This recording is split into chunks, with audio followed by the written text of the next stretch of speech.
सशक्त सरकार, सशक्त भारत। विकासशील से विकसित भारत बनने का सपना सरकार द्वारा साहसिक फैसले समय पर लेने से ही साकार होगा। प्रति समस्त भारत के मतदाता।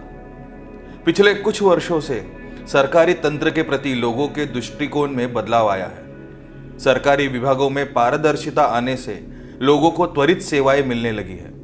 डिजिटल क्रांति आने से जनता अपने अधिकारों को जानने लगी है, अपनी बात सोशल मीडिया द्वारा सरकार तक पहुंचाने लगी है और उन्हें न्याय मिलने लगा है।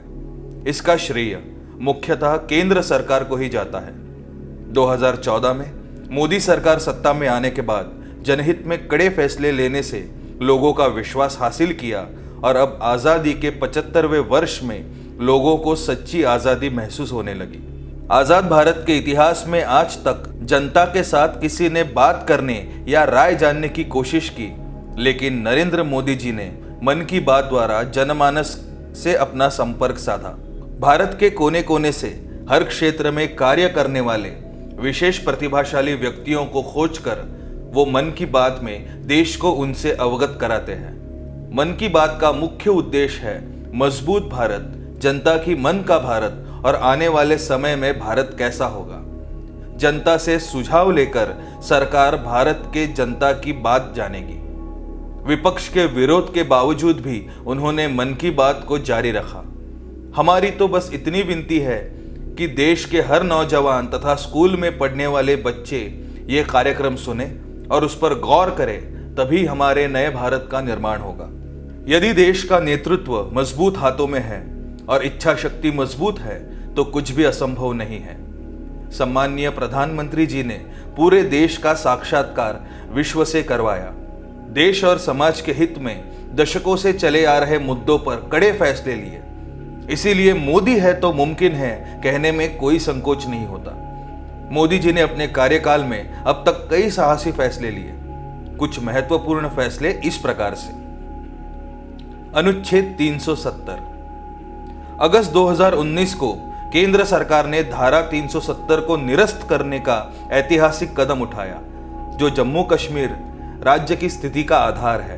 अनुच्छेद 370 के निरसन के साथ अनुच्छेद 35A, जो 1954 से उसी लेख के आधार पर लागू किया गया था, अब असंवैधानिक हो गया है। इसीलिए राज्य के बाहर के नागरिक जम्मू और कश्मीर में संपत्ति खरीदने में सक्षम होंगे। आर्थिक रूप से कमजोर लोगों के लिए 10% आरक्षण भी अपने आप लागू हो गया। इस निर्णय का पूरे देशवासियों ने गर्मजोशी से स्वागत किया है। राम मंदिर का फैसला। सुप्रीम कोर्ट ने अयोध्या में राम मंदिर मामले में एक ऐतिहासिक फैसला दिया, जिस पर पूरे देश का ध्यान था। इस फैसले का पूरे देश ने स्वागत किया। रामलला यानी श्री राम जी का बाल स्वरूप राम जन्मस्थल पर राम मंदिर के निर्माण के लिए हिंदुओं को विवादित भूमि आवंटित की गई थी। दूसरे शब्दों में, अयोध्या में राम मंदिर के निर्माण का रास्ता प्रशस्त हुआ। यह सबसे महत्वपूर्ण निर्णय केंद्र सरकार द्वारा लिया गया। One nation one ration card. इस योजना के तहत देश में कहीं भी एकल राशन कार्ड का उपयोग किया जा सकता है।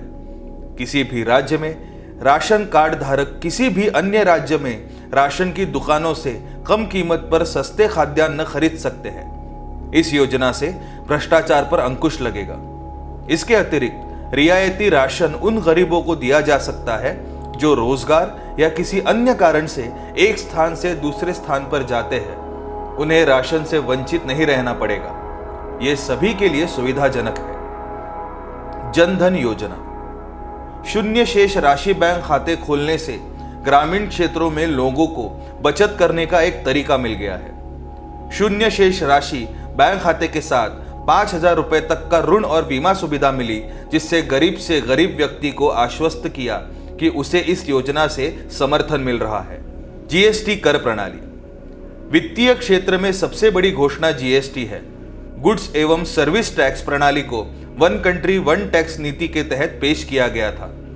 इस निर्णय ने कुछ वस्तुओं को सस्ता और कुछ को महंगा बना दिया। निर्णय व्यापार समुदाय से नाराजगी के साथ मिला था, लेकिन परिवर्तन पारदर्शी कर प्रणाली को लागू करने के उद्देश्य से है। बैंकों का निजीकरण। केंद्र सरकार वर्तमान में देश के आधे से अधिक बैंकों के निजीकरण की तैयारी कर रही है। बैंकिंग क्षेत्र की स्थिति में सुधार के लिए बैंकों के निजीकरण का निर्णय लिया गया है। विदेशी निवेश। हमारे प्रधानमंत्री के विदेश दौरे काफी चर्चा में रहे हैं। हमने कई बार राजनीति को इसमें शामिल होते देखा है, लेकिन प्रधानमंत्री पर्यटन के लिए विदेश नहीं जाते। वो इस बात पर ध्यान केंद्रित करने के लिए विदेश जा रहे हैं कि अपने देश में विदेशी निवेश को कैसे बढ़ावा मिले। प्रधानमंत्री जी ने जिन देशों का दौरा किया, वहां हमने भारत में भारी निवेश होते हुए देखा है। स्वच्छ भारत अभियान। स्वच्छ भारत अभियान केंद्र सरकार द्वारा किया गया सबसे बड़ा अभियान है। इसमें सरकार ने सार्वजनिक भागीदारी और सरकारी कर्मचारियों के माध्यम से सरकारी कार्यालयों, सड़कों, स्कूलों और सार्वजनिक स्थानों को साफ करने के लिए एक राष्ट्रीय आंदोलन बनाया। स्वच्छता के लिए इस आंदोलन का नेतृत्व करते हुए प्रधानमंत्री जी ने लोगों से महात्मा गांधी के स्वच्छ और स्वस्थ भारत के सपने को पूरा करने की अपील की। ट्रिपल तलाक। केंद्र सरकार द्वारा समर्थित बिल मुस्लिम महिलाओं के सम्मान के लिए बनाया गया बिल है। यह कहते हुए केंद्र सरकार ने यह महत्वपूर्ण निर्णय लिया। नागरिकता अधिनियम। इस अधिनियम के तहत सभी धर्म के लोग जो दिसंबर 2014 तक पाकिस्तान, बांग्लादेश और अफगानिस्तान से भारत आ चुके हैं और जिन्हें उस देशों में धार्मिक अन्याय सहना पड़ा था, जो अवैध अप्रवासियों के रूप में भारत में रह रहे थे, ऐसे नागरिकों को अब भारतीय नागरिकता दी जाएगी। ऐसा कानून केंद्र सरकार ने पारित किया है। नोटबंदी। केंद्र सरकार ने नोटबंदी का फैसला भारत से काले धन को मिटाने या वापस लेने, भ्रष्टाचार को कम करने और जाली नोटों के काले धंधे से निपटने के उद्देश्य से किया है। कुछ विशेषज्ञों का मानना है कि नोटबंदी का निर्णय एक दिखावा था, लेकिन कई लोगों ने इसका समर्थन भी किया है। किसानों का हित। केंद्र सरकार किसानों की आय को दोगुना करने की पूरी कोशिश कर रही है। सरकार ने मशीनीकरण पर अधिक जोर दिया है। इसमें कोई शक नहीं है कि सरकार ने किसानों की मदद के लिए कृषि यांत्रिकरण योजनाओं की शुरुआत करके कृषि में महत्वपूर्ण प्रगति की है। आत्मनिर्भर भारत। आत्मनिर्भर भारत की योजना इसलिए लागू की गई ताकि देश के युवा अपने पैरों पर खड़े हो सके और किसी और पर निर्भर ना रहे। देश जिन वस्तुओं का आयात विदेशों से करता है, उसका निर्माण भारत में ही किया जाए। इससे देश के हर युवा को रोजगार मिलेगा और भारत एक मजबूत देश बनेगा। इसका मूल उद्देश्य यही है। आयुष्मान भारत योजना। इस योजना के माध्यम से सरकारी और कुछ निजी अस्पतालों में लाभार्थी परिवारों को 5 लाख तक का मुफ्त इलाज उपलब्ध कराया जाएगा। इस योजना के तहत कवर की गई 971 सेवाओं के अलावा लगभग 400 स्वास्थ्य सेवाएं मुफ्त प्रदान की जाएंगी। योजना का मुख्य उद्देश्य गरीब वंचित ग्रामीण परिवारों को स्वास्थ्य सुविधाएं प्रदान करना है। प्रधानमंत्री आवास योजना। इस योजना के तहत सरकार ने 2022 तक सभी परिवारों के सिर पर पक्की छत मुहैया कराने का लक्ष्य तय किया है। इस योजना के अंतर्गत केंद्र सरकार देश के सभी निम्न वर्गों, बिछड़े वर्गों, आर्थिक रूप से कमजोर वर्ग तथा मध्यम वर्ग के लोगों को जिनके पास कच्चे मकान हैं या उनके पास स्वयं का पक्का मकान नहीं है, उनको स्वयं का पक्का मकान उपलब्ध कराने के लिए आर्थिक सहायता प्रदान करती है। प्रधानमंत्री उज्ज्वला योजना। इस योजना का उद्देश्य देश में गरीबी रेखा से नीचे रहने वाली लगभग 5 करोड़ महिलाओं को घरेलू एलपीजी गैस प्रदान करना है। इस योजना का उद्देश्य महिलाओं को सशक्त बनाना और उनके स्वास्थ्य की देखभाल करना है। साथ ही उन्हें लकड़ी के जलने के कारण होने वाले दुष्प्रभावों व सांस की समस्याओं से राहत देना है। सुकन्या समृद्धि योजना। केंद्र सरकार ने बेटी बचाओ बेटी पढ़ाओ की नीति को ध्यान में रखते हुए सुकन्या समृद्धि योजना शुरू की। इस योजना का उद्देश्य देश की गरीब परिवारों की लड़कियों की शिक्षा के लिए सही धन उपलब्ध कराना और उसके बालिग होने पर संबंधित लड़की की शादी के लिए सहयोग करना है। अटल पेंशन योजना। अटल पेंशन योजना के अंतर्गत केंद्र सरकार विभिन्न प्रकार की पेंशन योजनाएं उपलब्ध कराती है। योजना के अंतर्गत आवेदन कर कोई भी लाभार्थी अपना भविष्य सुरक्षित कर सकता है तथा 60 वर्ष की आयु के पश्चात मासिक तौर पर पेंशन प्राप्त कर सकता है।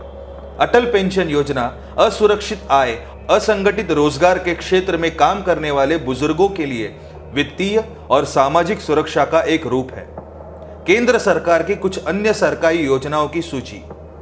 प्रधानमंत्री मुद्रा लोन योजना, प्रधानमंत्री श्रमयोगी मानधन योजना, प्रधानमंत्री कौशल विकास योजना, स्टैंड अप इंडिया योजना, समर्थ योजना, प्रधानमंत्री मातृत्व वंदना योजना, रेहड़ी पटरी वालों के लिए स्वनिधि योजना, सौभाग्य योजना, अंत्योदय अन्न योजना, नेशनल एजुकेशन पॉलिसी योजना, प्रधानमंत्री रोजगार योजना, प्रधानमंत्री फसल बीमा योजना, रोजगार प्रोत्साहन योजना, किसान सम्मान निधि योजना, प्रधानमंत्री वय वंदना योजना, प्रधानमंत्री कर्मयोगी मानधन योजना, Prakash Path way to life, Ujjwal discom assurance योजना, राष्ट्रीय गोकुल मिशन, सुरक्षित मातृत्व आश्वासन सुमन योजना, जीवन ज्योति बीमा योजना, गर्भावस्था सहायता योजना, प्रधानमंत्री कृषि सिंचन योजना, प्रधानमंत्री छात्रवृत्ति योजना, प्रधानमंत्री भारत जन औषधि योजना, प्रधानमंत्री किसान मानधन योजना, फ्री सोलर पैनल योजना, फ्री सिलाई मशीन योजना, प्रधानमंत्री धनलक्ष्मी योजना, बालिका अनुदान योजना। उपरोक्त तो कई महत्वपूर्ण योजना और फैसले केंद्र सरकार ने अपने कार्यकाल के दौरान जनहित में लिए और जनहित में लिए गए सभी निर्णय स्वागत योग्य है। लेकिन जब ये सब हो रहा है, हमारे मन में कहीं ना कहीं एक दुख है कि ये सुविधाएं लोगों तक जल्दी नहीं पहुंचती है। उदाहरण के तौर पर आयुष्मान भारत योजना PMJAY, इसका कारण कुछ भी रहा हो, कहीं ना कहीं प्रशासनिक व्यवस्था बेअसर नजर आती है। इसलिए हम आग्रह करते हैं, जिस प्रकार ये पारदर्शिता से भारत में काम होने लगा है, उसमें कुछ देशहित नहीं बल्कि स्वहित विचारधारा के लोग इस सरकार में मौजूद है। जब तक उनको हटाया नहीं जाता, तब तक देश की प्रगति की गति नहीं बढ़ेगी। यह कहना उचित होगा कि भारत प्रगति की ओर बढ़ रहा है यदि योजनाओं का लाभ आम लोगों तक पहुंचता है। हम सरकार से प्रशासनिक व्यवस्था में थोड़े बदलाव की अपेक्षा करते हैं। जय हिंद।